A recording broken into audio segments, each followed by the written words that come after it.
It looks like Earth from a distance. Deep blue, round, glowing against the black.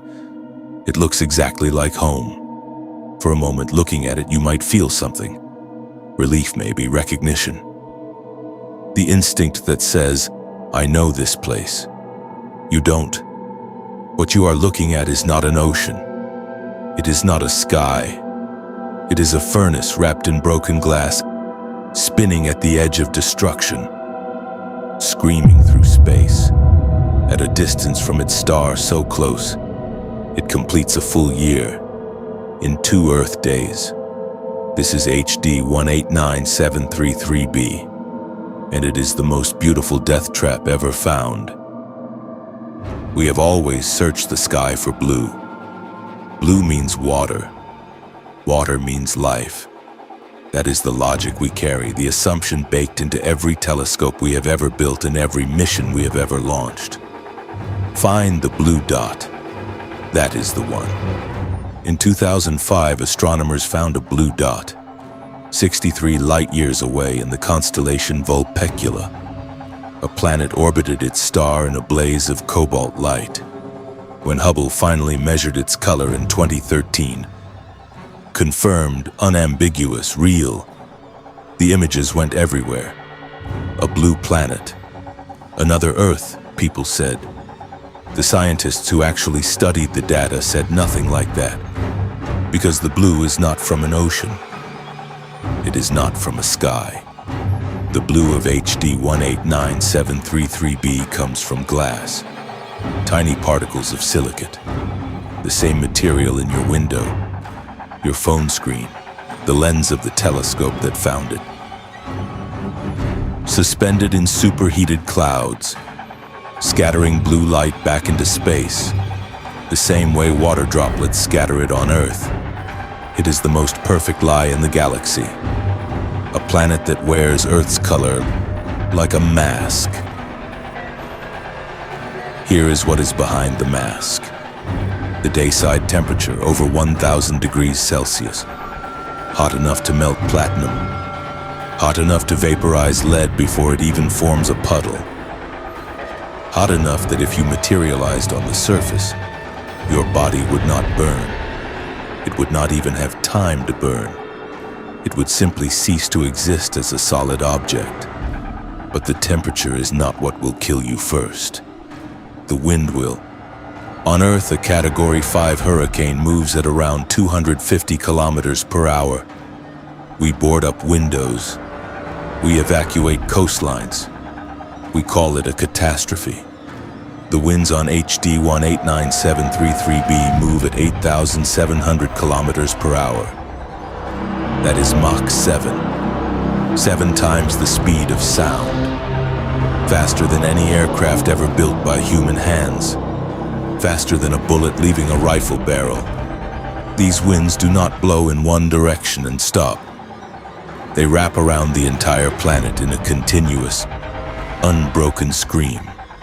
A permanent global hurricane that has been raging for longer than Earth has existed, and suspended inside those winds, carried at 8,700 kilometers per hour in every direction, are the glass particles, not gentle snowflakes, not soft rain, razor-edged shards of silicate, moving faster than sound, cutting through the atmosphere in a continuous sideways blizzard that never stops, never slows, never ends. This is the rain on HD 189733b. Not water. Glass. Sideways. At Mach 7. To understand why this planet is the way it is, you need to understand how close it lives to its star. Our Earth orbits the Sun at 150 million kilometers. A comfortable, life-permitting distance that took billions of years and extraordinary luck to settle into. HD 189733b orbits its star at 4.7 million kilometers. That is not a planet with a star. That is a planet inside a star's atmosphere, practically touching it. The gravitational grip is so total, so absolute, that the planet has stopped rotating entirely. One face locked toward the star. Forever. Eternal noon on one side, eternal midnight on the other. No sunrise, no sunset, and no day and no night. Just an infinite scalding afternoon on one hemisphere, and an infinite frozen dark on the other. The day side over 1,000 degrees Celsius. The night side around 700 degrees Celsius. Yes, the cold side of this planet is 700 degrees. The cold side. That 300-degree difference between day and night is what drives the wind. Heat screaming from the day side toward the night, building speed across a planet, with no mountains to break it, no ocean to absorb it, no ground to slow it down. Just atmosphere, infinite atmosphere, and glass. Close your eyes and try to go there. You appear above the day side. The star fills a quarter of the sky, and not the small, distant, friendly point of light we know. A bloated orange monster, close enough that you can see its surface churning, its magnetic arcs twisting and snapping. The light is wrong. Too orange, too close, too loud with heat. Below you, the atmosphere begins. From up here, it looks almost peaceful. Cobalt blue clouds layered and dense, catching the starlight and scattering it in every direction. Beautiful, genuinely beautiful. Then you descend. The first thing you feel is the heat. Not warmth, not discomfort. A wall, like opening an industrial furnace, except the furnace is 1,000 kilometers wide, and there is nowhere else to go. Then the wind hits. There is no sound on Earth that compares to it. It does not roar. It does not howl. It erases. A continuous physical force moving at 8,700 kilometers per hour. Not a gust, not a squall. A permanent condition of the atmosphere, as fixed and absolute as gravity. You do not fall. You are carried, sideways, instantly. And in the wind, the glass, particles of magnesium silicate, each one microscopic, each one with the cutting edge of a freshly broken bottle, moving at Mach 7, not raining down from above, blasting horizontally, from every direction at once, driven by a wind that wraps the entire planet. A full spacesuit would last seconds. Reinforced titanium would be sandblasted to nothing in minutes. There is no shelter here. The glass is not precipitation. It is the atmosphere itself. The air on this planet is made of glass shards, moving at the speed of a bullet. Below the clouds, deeper in, the pressure multiplies. The silicate particles condense further. They begin to clump. They begin to fall. And then, somewhere in the mid-atmosphere, the molten glass rain begins properly. Droplets of liquid silicate, forming and falling and being caught by the wind and hurled sideways across the planet in a permanent, continuous, glittering apocalypse. You will not reach the surface. Nothing reaches the surface. Nothing survives long enough. HD 189733b was discovered in 2005 by a team of astronomers using the Haute-Provence Observatory in France. They found it the old way, watching it dim its star as it passed in front, a shadow moving across a light source, 63 light years away.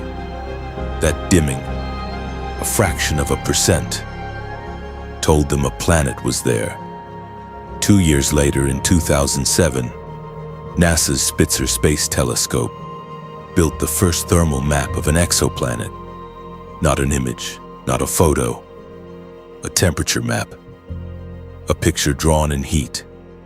And that map showed what no one had seen before. A planet with a permanent hotspot, offset slightly from the point directly facing the star. driven to one side by those planet-wide hurricane winds. The heat was not where the light was strongest. The wind had already moved it. That single measurement changed exoplanet science. It proved that these worlds have weather, real weather, dynamic planet-scale atmospheric systems that redistribute heat across entire hemispheres. Not static rocks, living atmospheres. Just atmospheres that would kill everything we have ever known. Then in 2008, something remarkable. Spectroscopic analysis of HD 189733b's atmosphere detected carbon dioxide, the first confirmed carbon dioxide signature ever found on a planet outside our solar system. Water vapor, methane, carbon monoxide, oxygen, all of them found in this atmosphere. All of them. Ingredients we associate with life, with biology, with the chemistry of living worlds, present in an atmosphere made of screaming glass at Mach 7. The universe does not use our checklist. And then 2013. Hubble, the color confirmation. Frederick Pont of the University of Exeter measured the light from this planet before and after it passed behind its star. The difference was small, a slight dimming in the blue, not in the red, not in the green. Only the blue was missing when the planet hid. We saw the light becoming less bright in the blue, but not in the green or red. Pont said, light was missing in the blue, but not in the red when it was hidden. Blue light, missing, because the planet was absorbing and scattering it, reflecting it back into space from clouds of silicate glass, at temperatures hot enough to melt platinum. It does not just rain glass on HD 189733b. The glass is the color. The beauty comes from the killer. HD 189733b belongs to a class of planets we did not know existed until 1995. Hot Jupiters, gas giants, planets the size of Jupiter or larger, orbiting so close to their stars that a year lasts days, and the atmospheric temperatures make our sun's surface look temperate by comparison. Our models said this shouldn't happen. Gas giants form far from their stars, in the cold outer reaches of planetary systems where ice and gas can accumulate without being blasted apart by stellar radiation. Jupiter is where Jupiter is for a reason. The models said large planets stay out there. They stay cold. They stay far. Then we found one 4 million kilometers from its star. Then another. Then hundreds. Hot Jupiters exist everywhere. In system after system, in galaxy after galaxy, gas giants have migrated inward, spiraling toward their stars through mechanisms we are still working to fully understand, displacing everything in their path, destroying any smaller planets that might have formed in the habitable zone before them. HD 189733b is not an anomaly. It is a warning. Our solar system, with its well-behaved giants, staying safely in the outer dark, may be the exception, not the rule. Most planetary systems may have had their habitable zones cleared by a migrating monster long before life ever had a chance. We got lucky. HD 189733b is what the alternative looks like. There is one last thing to understand about this planet. From Earth, from our telescopes, from the images, from the data, it is breathtaking. A deep cobalt blue sphere, glowing against the dark and orbiting close and fast and bright around an orange star. Genuinely one of the most beautiful objects ever photographed in the night sky. And that beauty is completely honest. It is not hiding anything. It is not trying to deceive. The glass makes the blue. The wind carries the glass. The proximity to the star drives the wind. The whole system, the killer and the color, are the same thing. HD 189733b does not look like a paradise and hide a hell underneath. The paradise is the hell. The blue is the glass. The beauty is the weapon. We spent centuries searching the sky for a blue dot.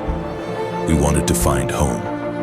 We found something that wears home's color as a shroud. 63 light years away, a planet the size of Jupiter screams through space, blue and burning and beautiful, wrapped in a skin of liquid glass, moving faster than sound, staring back at us with our own color. It does not know we are looking. It does not care. If this changed the way you look at blue, the next video will show you a planet where it rains iron and where the night side is cold enough to freeze that iron back into metal clouds before dawn.